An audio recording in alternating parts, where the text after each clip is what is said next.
12 September एका अद्वितीय महिला शास्त्रज्ञ आयरीन क्युरी यांचा जन्मदिवस. हो, त्याच आयरीन क्युरी ज्यांनी आर्टिफिशियल रेडिओ ऍक्टिव्हिटीचा शोध लावला तसेच कर्करोगावर उपाय शोधला. आयरीन क्युरी फ्रान्सच्या महान वैज्ञानिक होत्या. तसेच 1935 मध्ये रसायनशास्त्रातील नोबेल पारितोषिक विजेत्या होत्या. त्या इरे या नावाने ओळखल्या जात. आज आपण त्यांची जीवनगाथा जाणून घेऊया, पण त्याआधी कलाकार चॅनलला सबस्क्राइब नक्की करा. नमस्कार, मी धैर्या आणि तुम्ही पाहत आहात कलाकार दिनविशेष भाग 255 पावर्ड बाय GoPrack.com. इरे यांचा जन्म 12 सप्टेंबर 1897 रोजी पॅरिस मध्ये झाला. त्यांचे पालक म्हणजे सुप्रसिद्ध शास्त्रज्ञ मेरी क्युरी आणि पियर क्युरी. साहजिकच लहानपणापासूनच त्यांना विज्ञानाची गोडी लागली होती. पहिल्या महायुद्धाच्या काळात त्या आपल्या आईसोबत रणांगणावर एक्सरे यंत्र हाताळून सैनिकांचे प्राण वाचवण्यासाठी झटत होत्या. हा त्यांचा समाजसेवेचा पहिला टप्पा होता. यानंतर त्यांनी संशोधन क्षेत्रात मोठी कामगिरी केली.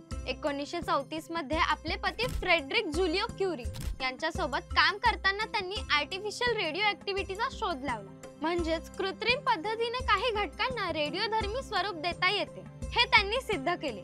हा शोध फारच महत्त्वाचा ठरला, कारण या संशोधनामुळे पुढे वैद्यकीय क्षेत्रात रेडिओ आयसोटोपचा वापर सुरू झाला आणि कर्करोगासारख्या रोगांवर उपचार करणे शक्य झाले. या क्रांतिकारी शोधासाठी इरे आणि फ्रेडरिक यांना 1935 मध्ये नोबेल पारितोषिक देण्यात आले. इरे फक्त प्रयोगशाळेपुरत्या मर्यादित नव्हत्या. त्या महिला शिक्षण, सामाजिक समता आणि जागतिक शांततेच्या कामात सक्रिय होत्या. 1946 मध्ये त्या रेडियम इन्स्टिट्यूटच्या संचालिका बनल्या आणि 1948 मध्ये आण्विक ऊर्जा आयोगाच्या कमिशनर म्हणून काम पाहिले. त्यांच्या मार्गदर्शनाखाली फ्रान्सने पहिला अणुभट्टी प्रकल्प साकारला. दुर्दैवाने सतत रेडिओधर्मी पदार्थांच्या संपर्कामुळे त्यांना ल्युकेमिया झाला आणि त्यांचे निधन झाले. पण आजही त्यांचा वारसा जिवंत आहे. त्यांची मुलगी हेलिन अणुभौतिक शास्त्रज्ञ झाली, तर मुलगा पियर जैव रसायन शास्त्रज्ञ झाला. म्हणजेच विज्ञानाची परंपरा पुढील पिढीकडे त्यांनीच दिली. मित्रांनो, इरे जुलियो क्युरी यांचे जीवन आपल्याला एक सुंदर संदेश देते.